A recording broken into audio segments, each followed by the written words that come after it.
सुप्रभात। करण निरपेक्ष परमात्म तत्व। करण निरपेक्ष परमात्म तत्व, यह हमारी आज की आध्यात्मिक चर्चा का विषय है। आप करण निरपेक्ष साधन पर जोर मत लगाओ, पितृ इस बात पर जोर लगाओ कि भगवान की प्राप्ति के लिए जड़ चीज की सहायता की आवश्यकता नहीं है। जैसा आपने सुना कि करण एक है, ऐसे आप जानते हैं कि कारक कितने हैं। कारक 6 होते हैं: कर्ता, कर्म, करण, संप्रदान, अपादान, अधिकरण।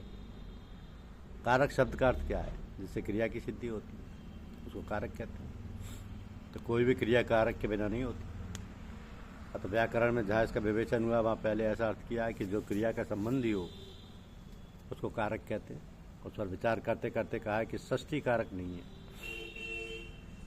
क्योंकि उसका क्रिया के साथ सीधा संबंध नहीं है। परंतु राज्ञ पुरुषः गच्छति, राजा का पुरुष जाता है। इसमें राजा का संबंध पुरुष के साथ और पुरुष का संबंध गमन रूपी क्रिया के साथ होने से राजा का संबंध परंपरा से क्रिया के साथ हो गया। अतः राजा कारक होना चाहिए।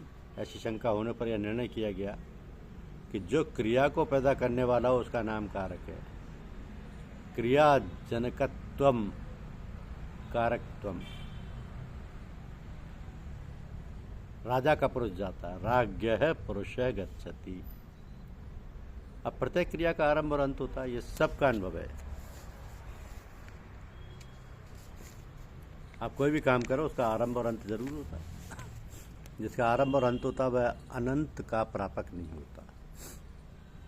जो खुद ही उत्पन्न और नष्ट होता है वह अनंत की प्राप्ति करने वाला कैसा होगा?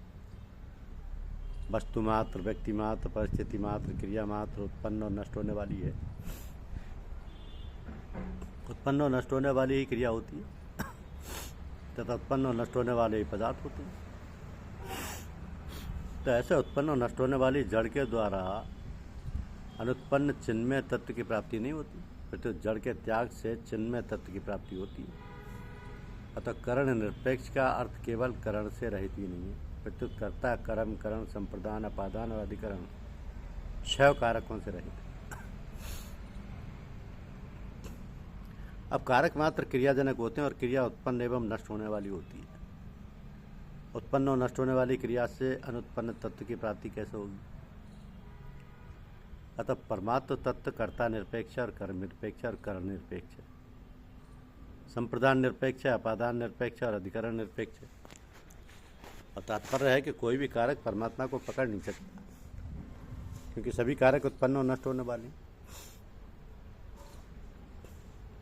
तो उत्पन्न और नष्ट होने वाले के त्याग से अनुत्पन्न तत्व की प्राप्ति नहीं होगी, तो किसकी प्राप्ति होगी? यहाँ उत्पन्न और नष्ट होने वाले से उपराम हुए अनुत्पन्न तत्व प्राप्त हो जाएगा। वास्तव में अनुत्पन्न तत्व अप्राप्त नहीं है। उत्पन्न होने वाले पदार्थों का वस्तुओं का सहारा ही उसमें बाधक है।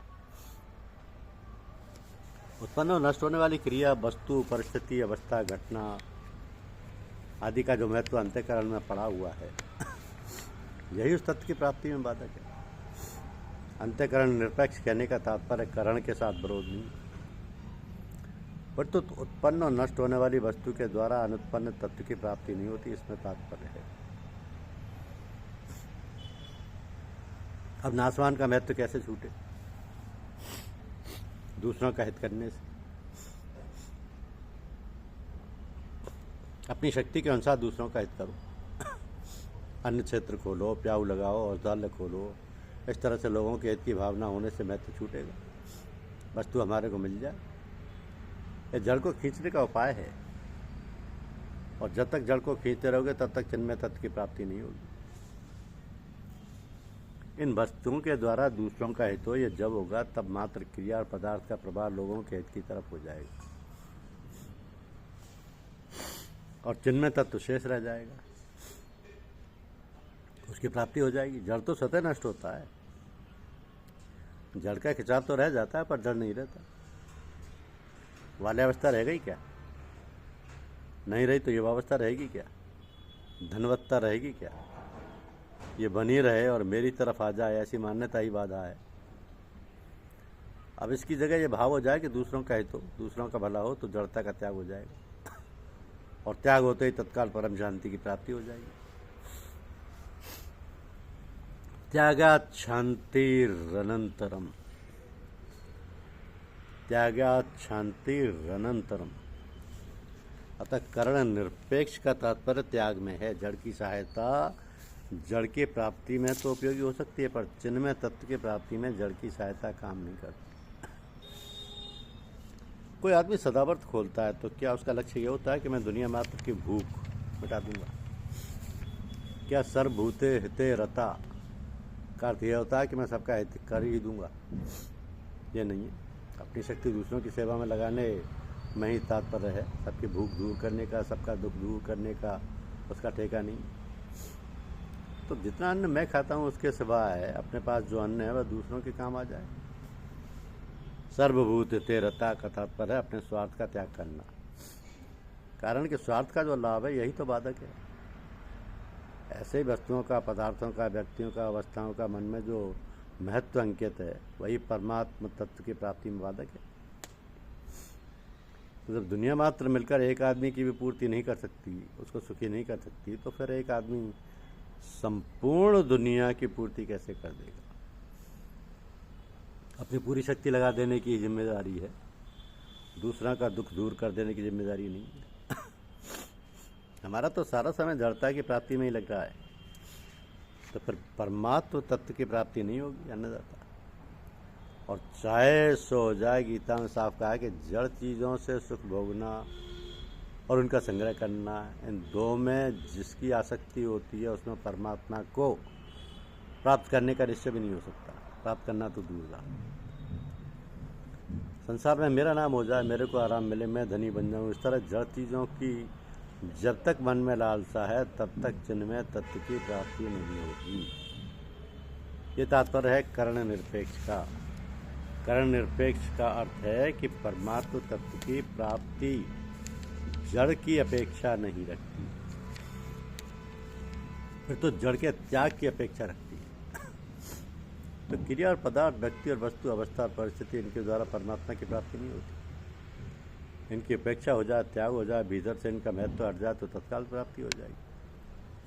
क्योंकि परमात्मा अप्राप्त नहीं है, पर तो नित्य प्राप्त है। संसार अप्राप्त है पर उसको प्राप्त मानते हैं, प्राप्त करना चाहते हैं, यही बाधा है। ये बाधा सुगमता से दूर होती है। सर्वभूत हिते रता होने से प्राणी मात्र के इतना हमारी प्रीति हो जाए। प्रीति होने से क्या होगा? स्वार्थ की जो भावना है, व्यक्तिगत सुख भोग की जो इच्छा है, वह हटेगी। और वो जितनी हटेगी उतने ही आप चिन्मय तत्व के नज़दीक पहुंच जाओगे। उस तत्व से विमुखता हुई है, अलगाव नहीं हुआ। दूसरों के सुख पहुंचाने से अपने सुख भोग की इच्छा मिटती है।